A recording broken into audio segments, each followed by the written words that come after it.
milik para pedagang. Berapa kali? Padahal ayatnya tentang perdagangan.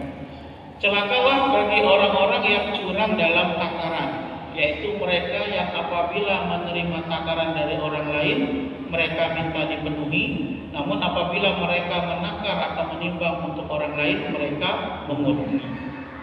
Jadi mengurangi takaran atau timbangan itu sudah terjadi sejak zaman dahulu, ya, bukan hanya di zaman Nabi, zaman-zaman sebelumnya sudah terjadi. Bahkan sekarang ini pun kita bisa lihat video-video yang beredar itu, bagaimana para pedagang mengurangi timbangan. Ada yang ditambahin besi, ada yang dikurangi saat memberikan, ya, atau yang lainnya, ya, itu seperti itu. Itu yang sering terjadi. Harganya murah, lebih murah dari yang lain. Kenapa lebih murah? Karena ada pengurangan, ya. Termasuk Bapak Ibu, 1 kilo timbangan duduk dengan 1 kilo, ya, timbangan yang pakai timbangan Jawa itu berbeda hasilnya, ya. Itu kurang berapa gram, ya. Nah, itu saya pernah coba itu antara timbangan duduk dengan timbangan yang meratakan jarum itu, ya, yang pakai besi kuningan itu beda. Dari mana saya tahunya? Saya pernah membungkus, ya, untuk dibagikan. Ketika pakai timbangan duduk, sisa 2 kilo. Loh, kok bisa sisa? Ya kan? Nah, coba ini kita pakai timbangan yang pakai besi itu. Ternyata cuma 9 on. Gitu ya. Jadi beda timbangan, beda juga itu. Nah, itu begitu. Sama dengan timbangan yang digantung. Ya, timbangannya digantung besi panjang itu. Nah, 1 kilonya itu berbeda lagi dengan yang itu. Jadi beda timbangan, beda, ya, ukurannya juga, ya. Entah kenapa itu. Maka penting sekiranya timbang itu ditera ulang, ya, ditera ulang biar kembali ke posisinya. Maka di beberapa negara, ya, termasuk di China itu ada operasi pasar. Operasi pasar yang mendadak memeriksa timbangan. Mereka pakai alat. Ternyata nggak sesuai, langsung diambil, disita, ya. Nah, itu begitu. Ini terkait dengan timbangan, karena memang terkadang persaingan dalam berdagang itulah yang membuat orang curang, ya. Oke. Jadi surat Al-Mutaffifin ayat 1 sampai 3 ini merupakan peringatan keras bagi para pedagang. Sebelum saya lanjutkan, siapakah di sini yang hadir seorang pedagang? Ada? Ya. Ada satu. Wah, jangan Pak, harus diperhatikan betul ini. Ya. Dagang ban, ditimbang. Jualan ban Pak, ditimbang. Jualan ban. Kalau jual ban nggak ditimbang ya Pak. Oke, baik. Nah, yang lain kalau mau jadi pedagang ini berarti ilmu dagang, ya. Kalau mau berdagang berarti harus seperti ini. Baik, kita lanjutkan. Selanjutnya larangan menipu timbangan, ya. Surah Ar-Rahman ayat sampai 9. Wasama, ya, rafa'aha wa wada'aha mizan. Dan dialah Allah yang telah meninggikan langit dan meletakkan neraca keadilan, ya. Ala tadghaw fil mizan, agar kamu jangan merusak keseimbangan, ya. Wa aqimu wazna fil qisti wa la tuhsirul mizan. Dan tegakkanlah timbangan itu dengan adil, dan janganlah kamu mengurangi neraca atau timbangan. Jadi betul-betul diperingatkan, ya, terkait masalah timbangan. Loh, kenapa kok bicara timbangan? Ya karena dulu jualannya sama seperti kita, ada yang perlu ditimbang, ada yang tidak. Dulu apa yang dijual? Kurma, gandum, ya, buah-buahan yang itu ditimbang. Ya, sampai sekarang kan tidak mungkin tidak ditimbang, ya. Nah, semuanya menggunakan timbang. Dan ini menjadi perhatian besar dalam agama Islam karena merupakan bagian dalam muamalah jual beli, dan kita melakukan itu setiap hari. Setiap hari kita melakukan jual beli. Ya, kalau hubungannya dengan rumah tangga, jual beli yang timbangan apa? Beli beras, beli telur, ya, beli lombok, kadang sayuran juga perlu ditimbang. Nah ini harus jadi perhatian. Kenapa kok sana murah, kok sini mahal? Coba saja ditimbang. Mesti ada yang berbeda.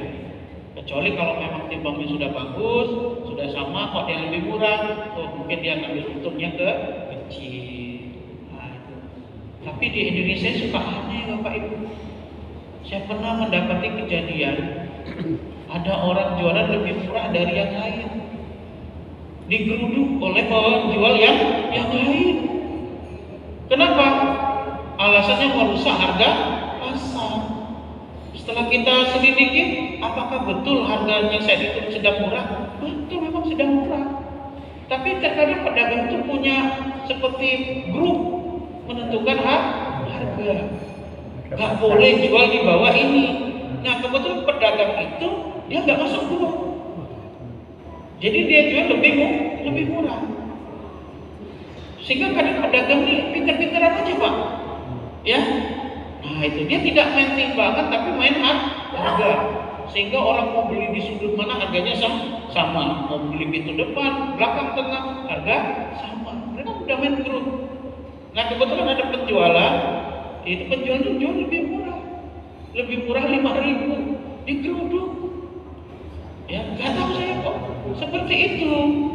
Padahal dalam dunia perdagangan itu tidak boleh kita menentukan harga harus sesuai dengan ya kesepakatannya, gitu. Kadang merugikan. Contoh Pak, misalnya ya, kita kadang, mohon maaf saya, di beberapa tempat ini saya pernah mendapati beli sesuatu, harganya seragam. Saya tahu harga itu tidak semahal itu. Gitu. Di sini 50.000. Saya tahu harga di luar dari tempat itu, ya, itu murah sekali. Tapi karena mereka ada grup buat kesepakatan harus seperti itu harganya. Saya tanya, kenapa kok semahal ini dan nggak boleh ditawar? Nanti Pak, kalau kami ketahuan jual lebih murah, kami dimarahin oleh anggota grup dan bisa nggak boleh jualan lagi di sini. Coba Pak, apakah ini dilarang dalam Islam atau tidak sebenarnya? Ya, ayah secara khusus ya silakan saja. Tapi ya jangan merusak ya harga diri sebuah tempat lah ya. Iya, ngeri sekali. Bahkan saya pernah kaget itu, niatnya tuh bantu orang, mau tak borong dagangannya itu, tapi ternyata mahal sekali. Kerupuk di warung itu 2.500, isi 5 itu. Ya, yang jual sudah singgah-singgah. Niatnya saya sama istri mau tak borong. Nah, saya mau terlihat berapa itu, sekitar 10. Ini kita borong paling-paling 25 atau 30 lah. Karena kita tahu harga kerupuk itu di bawah 2,5 kan, isi 5 itu. Pas saya mau beli, berapa Bu harganya? 10.000 satu. Iya, saya mikir 10.000 kali 10 100.000. Tapi kan harganya nggak wajar. Nah ini harus jadi pemikiran kita juga, sesuatu yang tidak main timbangan. Ya, niat orang nolong jadi mentung itu kan hati-hati betul. Kemudian kejujuran mengantarkan keberkahan. Ya ayyuhalladzina amanu taqullaha wa kunu ma'as-shadiqin. Wahai orang-orang yang beriman, bertakwalah kepada Allah dan jadilah bersama orang-orang yang jujur. Jadi dalam berdagang dan apapun aktivitas kita, konsepnya harus jujur. Pedagang itu ya harus jujur juga. Kalau ditanya harganya berapa, ya jawab saja. Ya kan, jangan pakai manipulasi. Jenengan pernah belanja di tempat yang tawar-menawarnya lama banget. Harganya berapa? 200.000. Bisa kurang nggak? Nggak bisa. Tadi dia nawar 1 juta nggak dikasih. Ngeri banget. Kita mau pergi baru dipanggil. Sebelumnya dia maunya panjang lebar. Tadi ada yang nawar gak saya kasih ini karena mau pulang saja. Itu. Kita mau pergi dipanggil. Sini mas. Tambah 5.000. Gitu. Akhirnya kita dekat. "Oh Bu, yang gitu aja harganya." Ya sudahlah, untuk kamu saja, kalau orang lain nggak dikasih. Udah kita beli, baru jalan berapa meter dengan jenis yang sama, merek yang sama, harganya lebih murah dari harga yang sudah didiskon tadi. Coba, padahal dia sudah ngomongnya macam-macam, dan itu ada kebohongan. Nggak boleh, ya, nggak boleh. Kalau ditanya pembeli, jawablah yang jujur. Kalau mau tawar-menawar, jangan diisi dengan kebohongan. Ya, oke. Kemudian hadis Nabi dari Tirmizi. Pedagang yang jujur, at-tajiru shadiq al-amin ma'an nabiyyi wasiddiqin wasyuhada.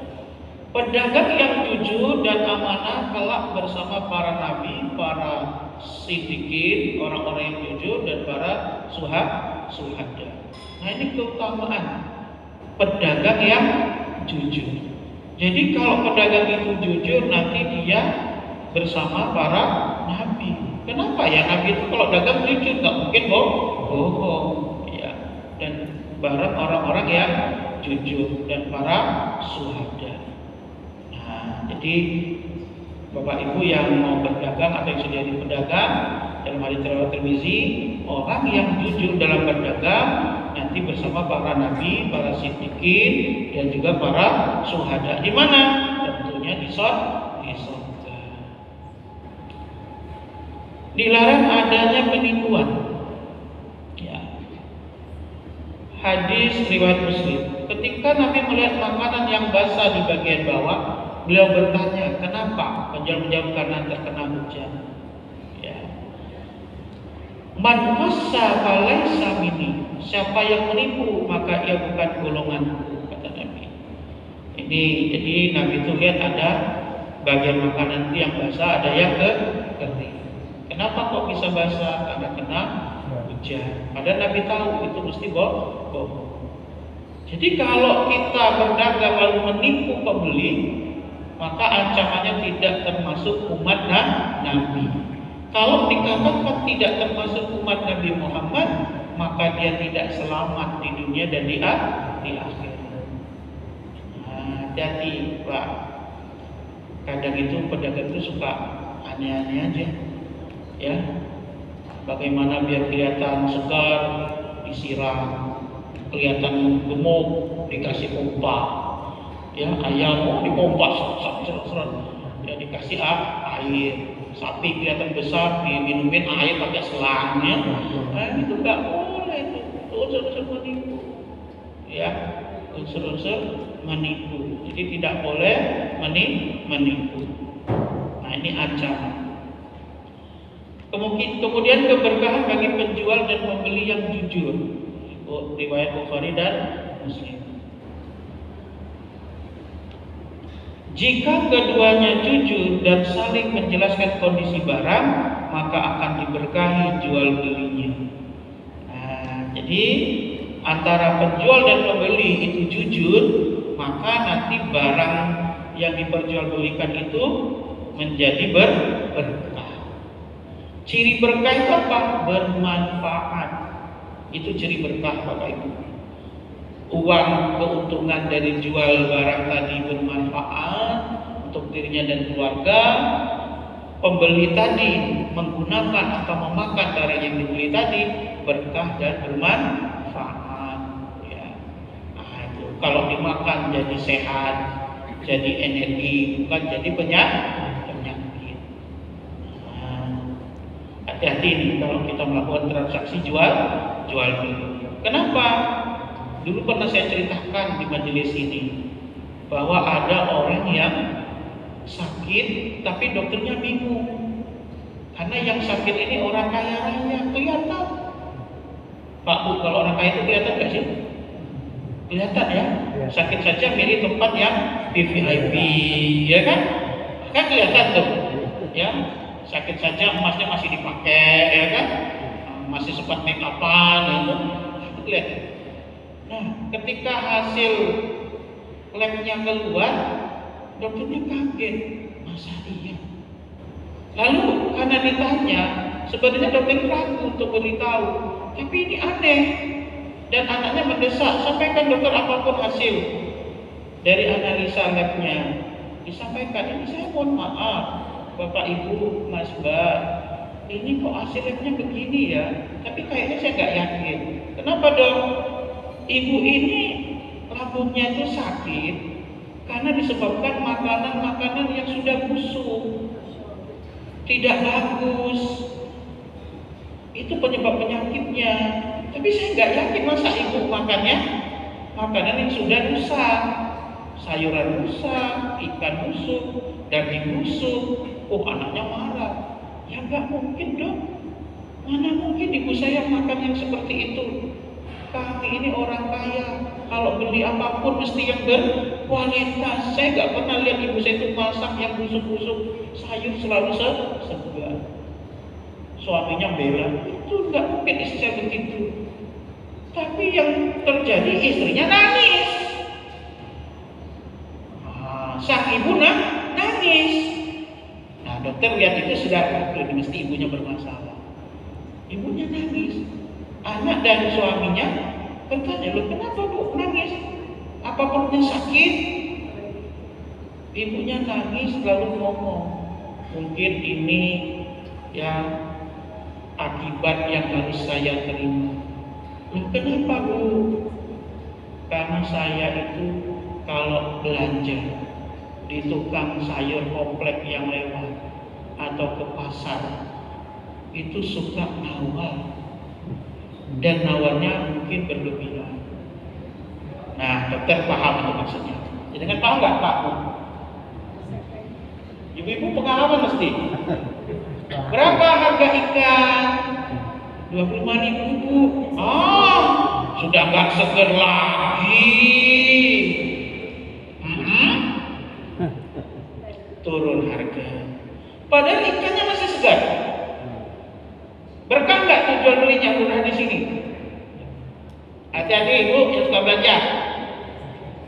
Lihat di sini. Nggak segar lagi tuh. Dalam pandangan segar, tapi dia berubah menjadi tidak segar sesuai dengan konsep yang berbicara. Ucapan kita merubah kondisi yang ada. Suami dan anaknya tidak kena, tapi dia yang mengucapkan, dia yang kena. Beli sayur berapa bayar? 5.000. Udahlah itu juga. Kok ngetep orang gitu?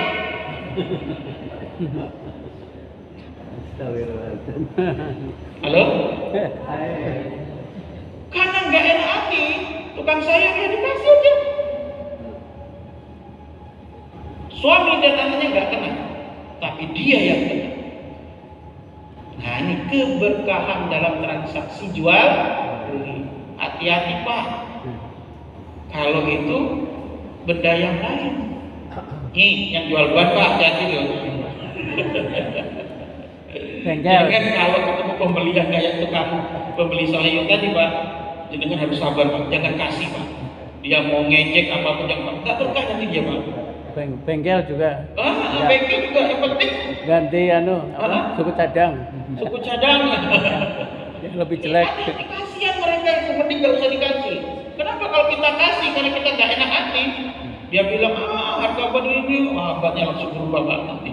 Celaka dia Pak di jalan. Penting jangan nggak usah kasih Pak. Nggak apa-apa Bu, kalau Ibu anggap ban ini jelek, Ibu nggak usah beli dah gitu aja Pak. Daripada jenengan kasih, ya hati jenengan nggak itu, Pak dia jalan langsung jelek bannya Pak, berubah segitiga, kan bahaya itu. Ya. Ini hati-hati ya, Bapak Ibu buat kita semua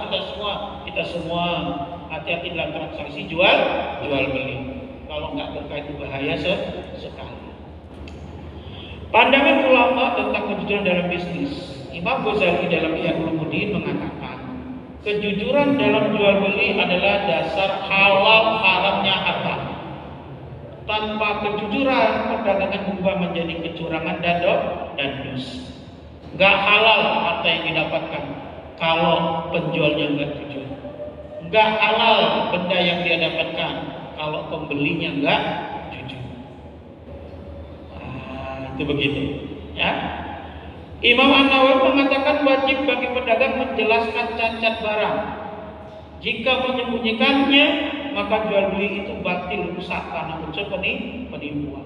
Jadi kalau kita jualan, kata Imam Nawawi, ada yang rusak, sampaikan.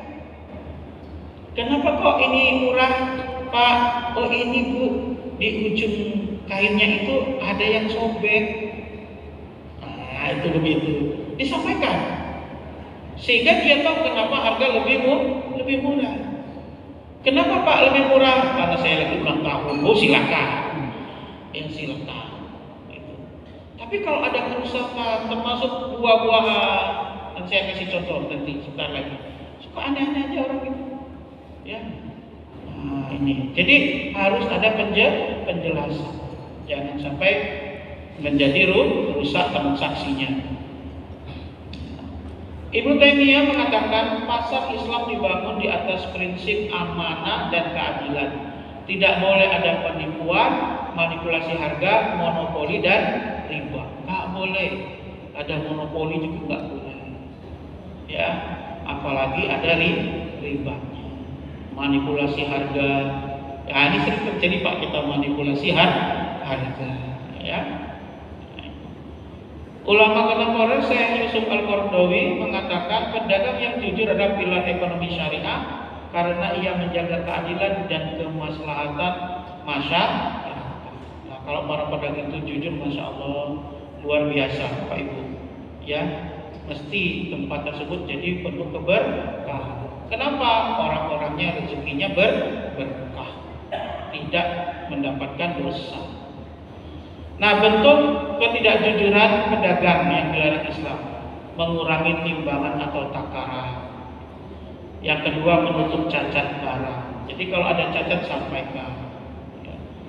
Kemudian menampilkan kualitas palsu atau barang KW. Kalaupun jual barang KW, sampaikan ini KW. Iya.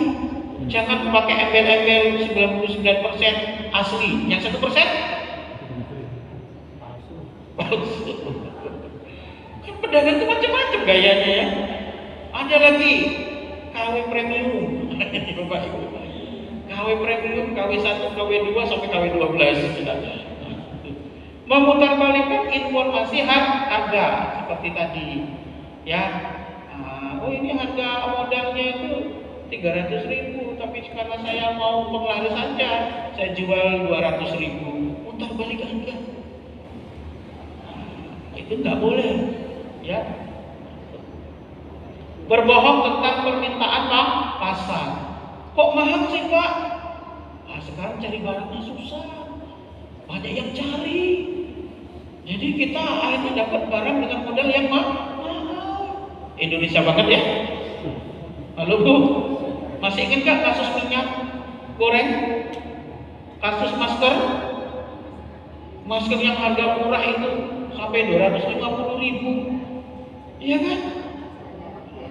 Terus apalagi oksigen, saya nyari oksigen sampai pindah provinsi nyari nggak ketemu, di Jogja nggak dapat, coba bayangin.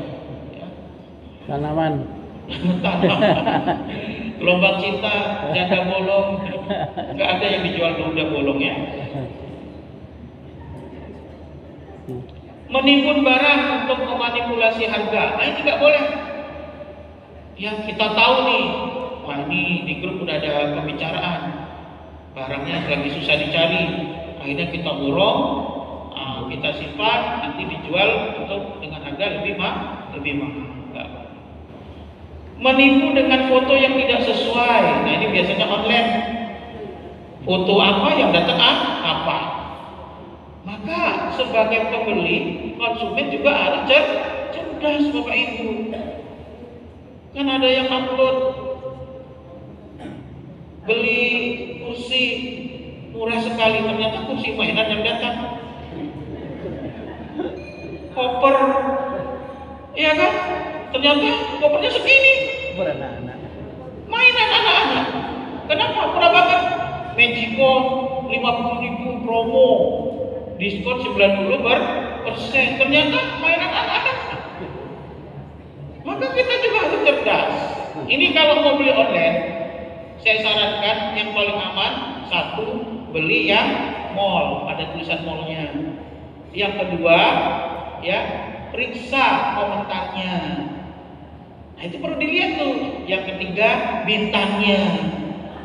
Ini enggak, asal mula, asal klik, murah klik. Yang datang embel-embel gak jelas.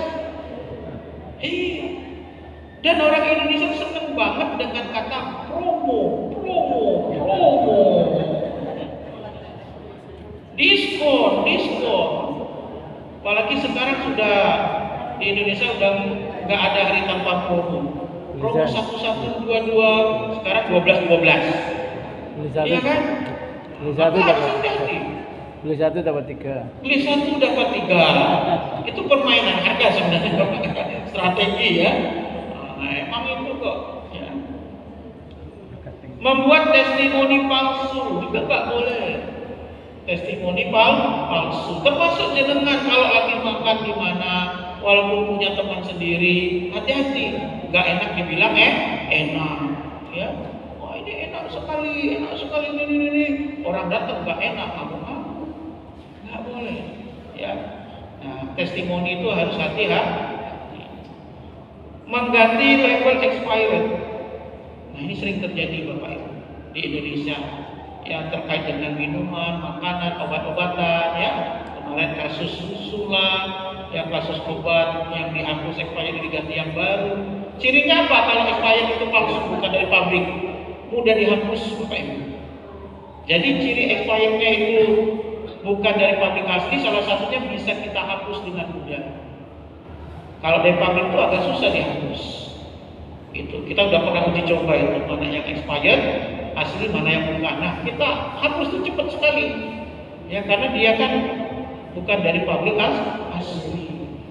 Nah, maka jangan tergoda dengan harga murah. Lihat di toko aslinya atau website aslinya itu berapa. Ada nggak promo? Kalau nggak ada promo jangan. Ya, nggak apa-apa beli di luar mallnya. Ya, tapi lihat ke website aslinya. Ya.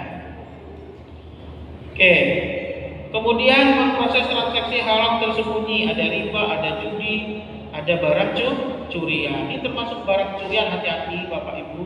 Kadang di masyarakat ada tetangga kita yang bantu orang menjualkan barang hasil curian. Misalnya minyak goreng sekarang rata-rata 20.000, dia jual 10.000 per liter.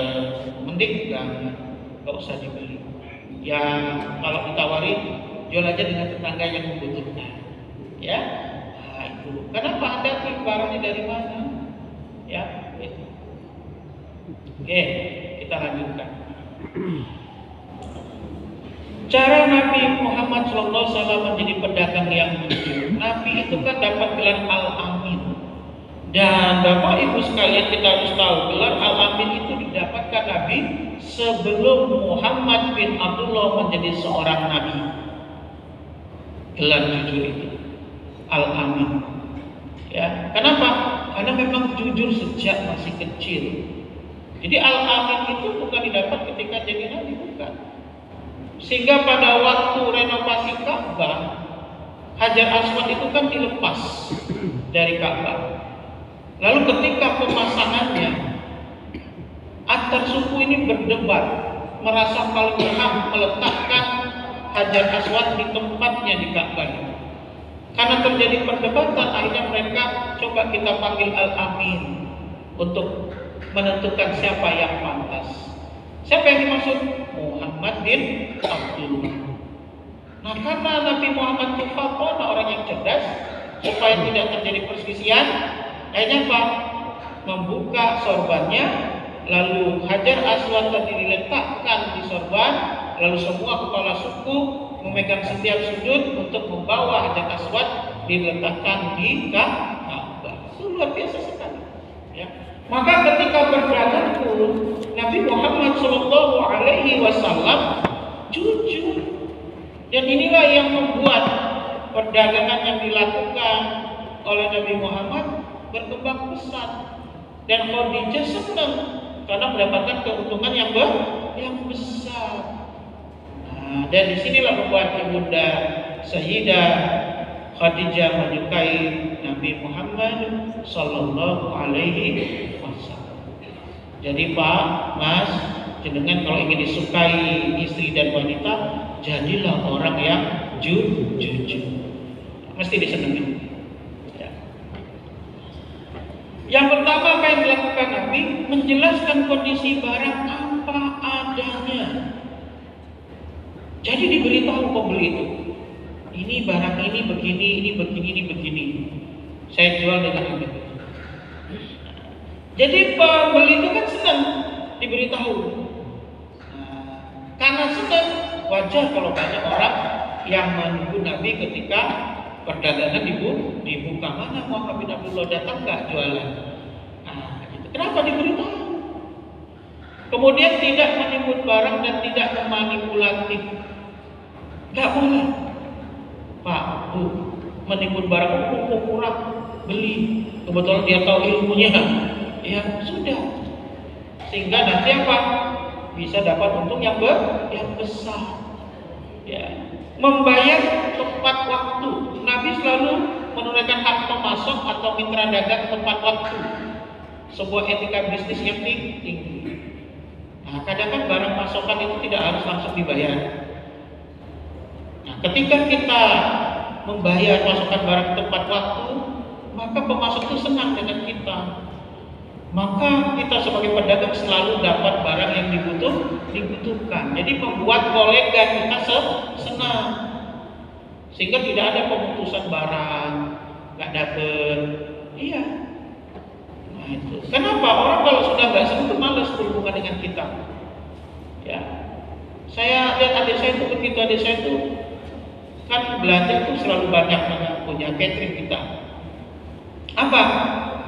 Dia ketika memberi barang untuk bahan-bahan itu tidak selamanya langsung bayar, karena kadang membutuhkan pasokan yang besar dan uangnya tidak ada dengan sebesar itu, sehingga punya kolega-kolega sendiri. Ayam yang nyetok siapa, beras yang nyetok siapa, bumbu yang nyetok siapa. Nah itu bayarnya harus tepat waktu. Sehingga saya lihat adik saya itu kalau pesen bahan untuk catering itu lewat telepon aja. Butuh ayam 2 kuintal, sapi 1 kuintal, kayak gitu. Datang barang dia nggak bayar, kenapa? Sudah ada koleganya. Kapan bayarnya? 2 hari setelah apa? Cateringnya jalan. Nah, itu begitu. Hati-hati kita kalau ada pedagang supaya lancar masukan, ya bayar tepat waktu. Tidak bersumpah palsu. Banyak pedagang memakai sumpah untuk melanjutkan dagangan, namun itu menghapus keberkahan. Jadi kan pernah dengar ada orang dagang sumpah ngomongnya, demi Allah, dengan orang nggak saya kasih, masya Allah. Demi Allah, ini yang buat malaikat Jibril, mana itu mesti ngomongnya. Ya. Mengutamakan kejujuran demi keberkahan. Keuntungan bukan hanya nominal, tetapi keberkahan hidup, ya. Maka hati-hati dengan berkahnya proses kita dagang itu. Mengutamakan kepuasan pembeli. Beliau menganjurkan untuk memberikan hak khiyar, hak memilih kepada pembeli agar tidak merasa tertipu. Silakan pilih, tawar menawar, boleh, ya kan? Nah, itu. Ini ibu-ibu yang paling senang kalau boleh nawar ya. Kalau terjadi dan berhasil, ya nggak prestasi ya Bu. Asik berhasil nawar ya. Paling males laki-laki. Kenapa lama? Ya nawarnya setengah jam. Ya. Tidak serakah. Nabi berdagang dengan prinsip fair trade ya. Mengambil untung wajar, tidak memanfaatkan kelemahan orang. Jadi wajar saja ngambil untung. Kadang pedagang begini Pak, dia menjual emosi orang. Misalnya nih anak-anak nih, ya, anak-anak sering dimainkan emosinya, ya kan? Nah, anak itu dari jauh udah senang mau beli, harga dimahalkannya, biar dapat untung gede. Nah, itu begitu. Ini yang namanya apa? Memanfaatkan kelemahan orang, serakah dia. Oh, di Jogja ini berapa kali saya dapati ya, kita yang awalnya kasihan ya, jadi gimana dia memanfaatkan. Contohnya mainan tradisional Bapak Ibu. Itu saya beli di toko, ya toko besar, ya, yang kalau dia jual mesti barang lebih mahal dari tempat lain. Itu cuma 10.000. Tapi di orang tersebut 15.000. Kenapa? Memanfaatkan emosional. Ya, hati-hati. Kadang orang memanfaatkan kita. Ya. Nah, ini yang terjadi di sekitar kita. Kelemahan kita dimanfaatkan. Ya. Kemudian contoh praktek tidak jujur tadi sama seperti yang saya sampaikan di atas ya. Nah, ini yang tidak kalah perlu diperhatikan Bapak Ibu ya. Tidak memanipulasi harga di event diskon. Di Indonesia banyak banget Bapak Ibu pedagang seperti ini. Lagi musim promo akhir tahun ini nih, sekarang nih. Ya, jangan buru-buru nafsu beli. Diskon 90%. Ternyata harga lama ditempel dengan harga baru.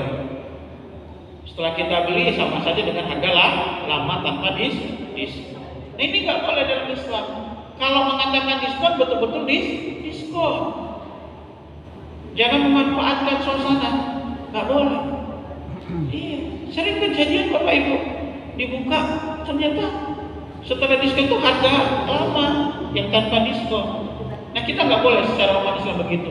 Kalau emang nggak ada diskon, jangan ada diskon. Jangan memanipulasi, dinaikkan dulu, baru diskon. Itu unsur penipuan namanya. Ya. Kemudian menyampaikan stok ya dan pengiriman secara jujur. Sering pedagang itu ketika kita tanya, ada yang lain nggak di gudang? Saya pengen yang tidak dipajang. Apa jawabannya? Nggak ada, hanya itu. Ya, nah kita pergilah ke toko lain. Sudah kita beli, datang lagi kita pengen lihat yang lain. Ternyata ada lagi barang yang sama. Nah, ini penipuan, ya. Menghindari sumpah palsu tadi sudah, ya. Memberi ruang komplain atau pengembalian barang. Tidak menjelekkan pesaing. Jadi jangan sampai kita karena ada saingan itu menjelekkan pedagang yang lain atau saingan kita. Jangan beli di situ. Tuh barangnya itu gini. Jangan, nggak boleh. Ya, nggak boleh. Kadang itu mohon maaf Pak, kami pernah mendapat tukang bakso 1.000 Pak. Kenapa? Karena dijelekin oleh tukang bakso yang lain. Itu, wah ngeri banget. Sampai ada fitnah dagingnya daging dari cacing gitu. Ternyata enggak, cuma gara-gara ada orang izin ke belakang. Nah, dia lihat ada daging merah yang panjang. Itu kan dia lagi giling daging.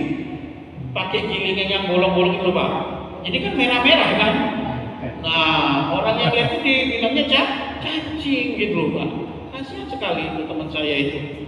Iya, sampai sepi warungnya. Akhirnya diklarifikasi, dicek, ya kan.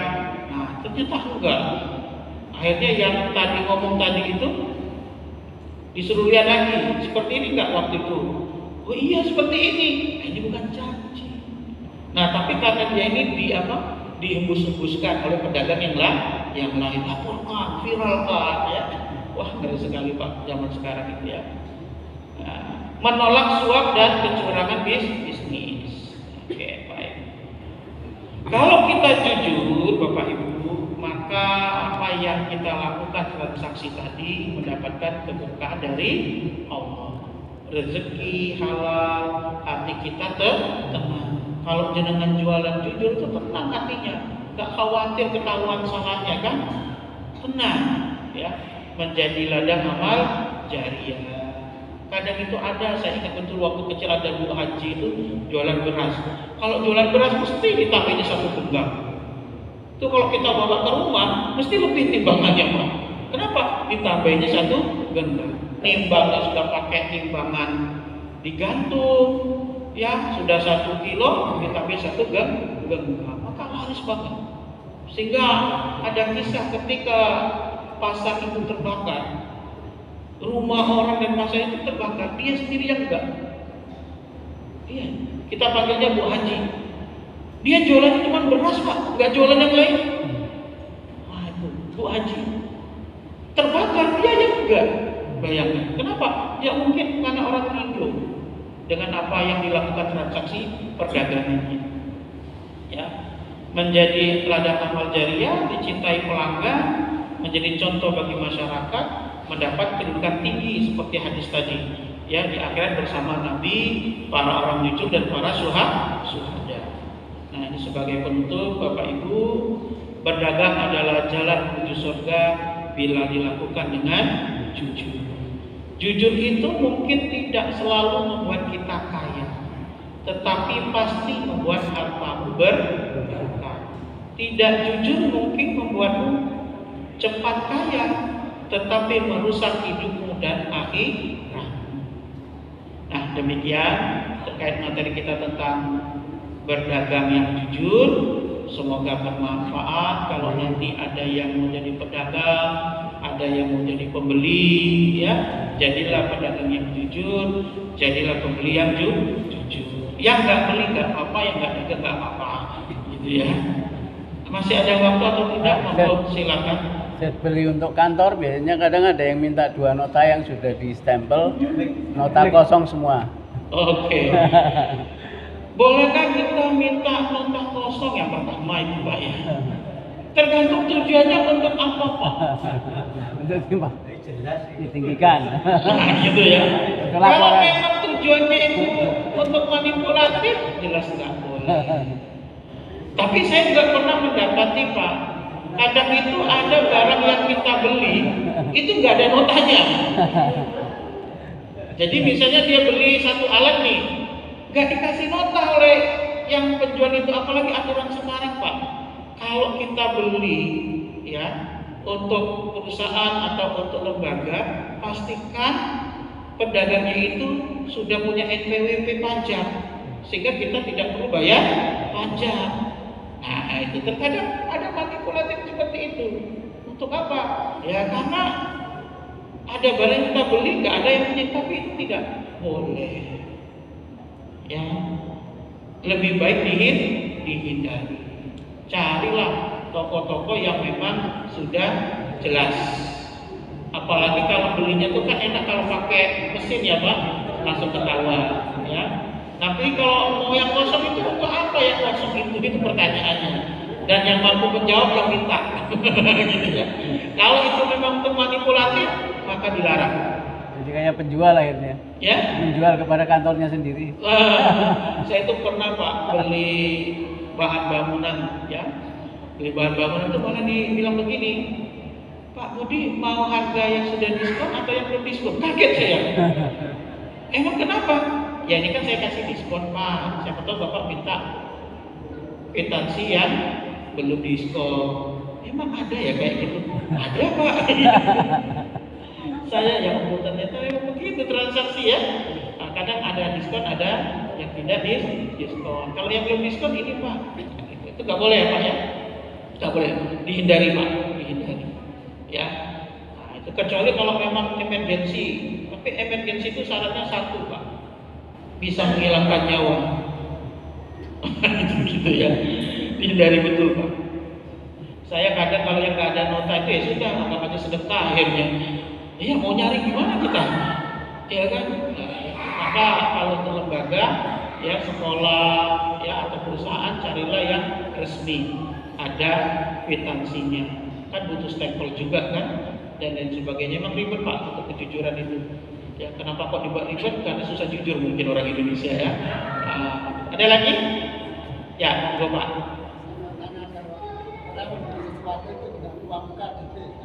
Sampai waktu nanti tidak jadi itu DP-nya hilang. Ya, kalau terkait dengan DP dan lalu tidak jadi membeli, lalu DP-nya hilang, itu tergantung dengan transaksi perjanjiannya Pak. Karena di awal kan ada perjanjian, ya, ada perjanjian. Kalau tidak jadi membeli DP hilang. Nah kalau berdasarkan hukum, ya undang-undang sah-sah saja dia tidak melanggar karena perjanjian di depan. Karena orang yang membatalkan itu mengganggu juga bagi perdagangan. Kenapa? Karena orang seharusnya membeli nggak jadi beli. Nah, itu loh Pak masalahnya. Jadi uang itu mengikat. Tapi kalau boleh saya sarankan lebih baik tidak ada perjanjian seperti itu. Ya, kenapa? Karena salah satu dirugikan. Maka kalau jenengan memang kira-kira nggak jadi beli, mending nggak usah beli, nggak usah DP, Pak. Karena itu suatu transaksi yang merugikan salah satu pihak. Satu, kalau dia nggak jadi, DP-nya hilang, dia rugi. Yang kedua, penjual juga susah mencari pengganti pembeli. Nah, itu begitu. Lebih baik kalau memang niat beli, nggak bayar DP-nya dan beli. Ya, itu Pak ya. Itu model yang sangat sulit itu Pak. Dalam hukum itu merugikan. Terus kalau itu dalam pelelangan barang itu penawar pertama nanti ada ditawarkan ke penawar yang kedua mahal itu bagaimana hukumnya? Lelang itu boleh nggak sih? Ya boleh Pak, nggak masalah. Ya, itu strategi. Penawar yang pertama, yang kedua lebih tinggi harganya. Iya. Antara katanya kalau tidak ditawar si A itu nggak boleh ditawar oleh orang lain. Iya. Kalau sudah ditawar si A tidak boleh ditawar orang lain itu kalau bukan di majelis lelang Pak. Jadi maksudnya kenapa orang tidak boleh menawar barang yang sudah ditawar orang itu di luar majelis lelang. Misalnya jenengan nih, ya kan beli baju. Pembeli pertama sudah menawar dan diberikan, udah fix nih, kan sudah ada ikatan tuh, tinggal bayar saja. Lalu datang orang yang kedua, dia suka dengan barang itu, lalu dia berani bayar mahal. Nah itu yang nggak boleh, karena dalam khiyar, dalam satu majelis yang itu bukan majelis lelang.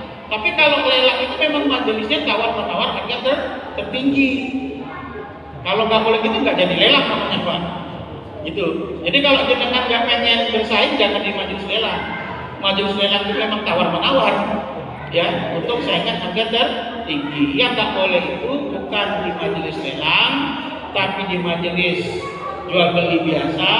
Kita sudah fix harganya, tiba-tiba ada orang yang suka juga, dia tawar dengan harga yang lebih tinggi, yang itu yang nggak sah. Tapi kalau majelis lelang itu memang majelisnya tawar menawar harga tertinggi. Nah itu begitu. Dan majelis lelang itu kan bukan sesuatu yang biasa dijual Pak. Yang pertama itu barang memang barang istimewa. Yang kedua memang barang anggunan. Yang ketiga itu barang-barang yang nggak terpakai seperti punya PNS, kantor PNS itu negara. Jadi bukan transaksi biasa. Dan orang yang ikut lelang itu ada syaratnya. Dia menempatkan uang ya dengan sesuai dengan syarat. Jadi ini memang perdagangan khusus Pak, bukan perdagangan hukum yang biasa kita transaksi. Dan orang yang ikut lelang sudah paham itu, ya. Dan dia nggak sakit hati kalau nggak jadi beli, karena memang prosesnya begitu, ya. Nah itu begitu. Oke, ada lagi? Ya, ini dulu ya. Kalau masih jam berapa Mas? Nanti masih berapa menit? Masih 9 menit. Oke, silakan Mas. 1, 2, ini dulu ya. Baik, bismillah. Warahmatullahi wabarakatuh. Ustaz izin bertanya Ustaz. Misal ada seorang pedagang pakai QRIS, pakai kris, lalu QRIS-nya itu dikenakan admin 500. Nah kemarin tuh saya nggak sengaja scroll Instagram bahwasanya kalau nambahin 500 tambahin biaya, misalnya harga tepung terigu 10.000, lalu kita QRIS kena harga 500. Itu kalau saya lihat di Instagram itu ada pasangnya secara hukum negara, ada pasangnya. Lalu bagaimana dengan hukum Islam ya Ustaz? Kalau menambahkan kayak gitu. Ya. Terima kasih. Ya. Yang pertama, transaksi itu jual beli akan dianggap sah kalau antarodin, kedua belah pihak setuju, ridho semuanya. Nah biasanya ketika kita bayar kiris dikasih tahu nih, kalau pakai kiris tambah 1.000, tambah 2.000, ya kan? Nah kalau dia sudah setuju, ridho, maka sah. Paham maksudnya? Jadi yang pertama itu kan memang sudah jadi aturan. Kan pedagang nggak mau rugi. Kamu beli nasi padang 2 bungkus 30.000, pakai kiris, pedagang harus bayar fasilitas kiris 1.000 satu kali transaksi. Berarti Anda bayar 29, rugi kan pedagang? Iya nggak? Karena harus dipotong 1.000. Maka pedagang menempatkan biaya admin kiris tadi kepada pembeli. Kalau kamu setuju, tambah 1.000 pakailah kiris. Kalau kamu nggak setuju, bayar tunai. Nah, sepakat disetujui bayar pakai kiris, maka sah. Nah, begitu ya. Oke. Rugi Pak pedagang. Saya pernah ada rumah makan Padang itu, awalnya ada kiris, lalu nggak ada. Saya tanya, loh Mas kok nggak ada kiris lagi? Wah ternyata beban admin dibebankan sama kita Pak. Kami nggak tahu, dipotong 1.000. Nah, rugi 1.000 kami kalau transaksi. Terus saya datang lagi bulan depan, loh kok ada lagi? Banyak permintaan Pak, gitu begitu. Terus kita cari provider yang tidak dibebankan ke kita. Oh ternyata ada yang dibebankan, ada yang tidak.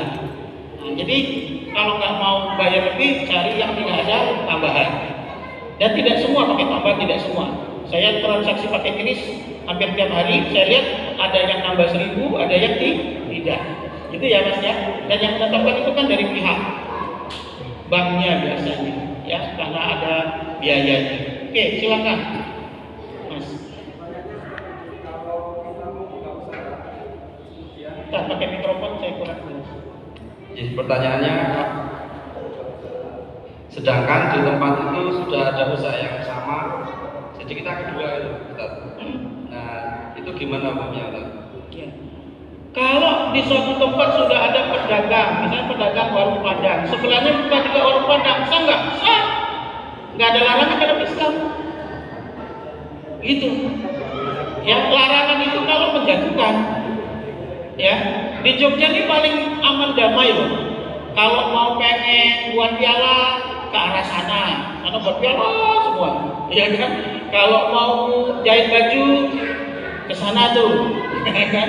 Kalau mau beli hewan, pasti hewan semua itu, ya. Nanti itu enak begitu. Artinya apa?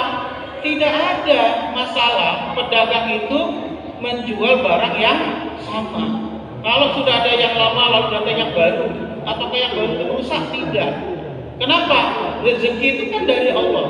Orang boleh jualan yang sama, tapi rezekinya tidak sama. Gitu ya. Lo Nabi dulu kan jualan kain. Sahabat yang lain jualan kain nggak? Jualan, sama aja. Cuman yang membedakan Nabi itu apa? Cara berdagangnya. Gitu. Itu ya Mas ya. Jadi boleh. Misalnya sudah ada yang jualan, lalu kita datang yang kedua jualan juga situ, boleh. Selama di sana tidak ada aturan. Dan itu memang sudah biasa begitu. Jadi silakan Bapak Ibu, ya jualan yang sama itu. Cuman masalahnya kadang ada yang merasa tersaingi. Dan tadi cara berdagang yang baik seperti yang saya sampaikan tadi, mencontoh Rasul. Dan yang paling menempatkan pedagang dan pembeli saling punya keterikatan adalah kejujuran. Dan yang kedua adalah pelayanan. Kenapa kok ada toko itu ramai, bahkan ternyata pelayanannya barang yang dijual sama, harga sama, pelayanannya berbeda. Sedangkan yang lain itu hanya strategi saja. Ya, masih ada? Cukup ya. Baik, terima kasih Bapak Ibu sekalian. Semoga kita menjadi pedagang dan pembeli yang baik. Apa yang kita jual berkah untuk keluarga hasilnya, apa yang kita beli berkah untuk keluarga dari barang yang kita beli. Semoga bermanfaat. Kalau ada khilaf dan salah saya mohon maaf. Nasrul minallah wa fathun qarib wa basyiril mu'minin. Wassalamualaikum warahmatullahi wabarakatuh. Alhamdulillah, baik, terima kasih kepada Ustaz Budi Jaya yang telah menyampaikan pengajian pada sore hari ini. Semoga apa yang telah disampaikan oleh Ustaz Budi Jaya bisa bermanfaat bagi kita semua. Amin ya rabbal alamin. Baik jamaah yang dirahmati Allah, alhamdulillah acara pengajian sore hari ini telah selesai dengan baik. Semoga apa yang telah kita dengar dan kita dapatkan hari ini bermanfaat bagi kita semua. Marilah kita tutup acara ini dengan melafazkan hamdalah bersama-sama. Alhamdulillahirabbil alamin. Saya akhiri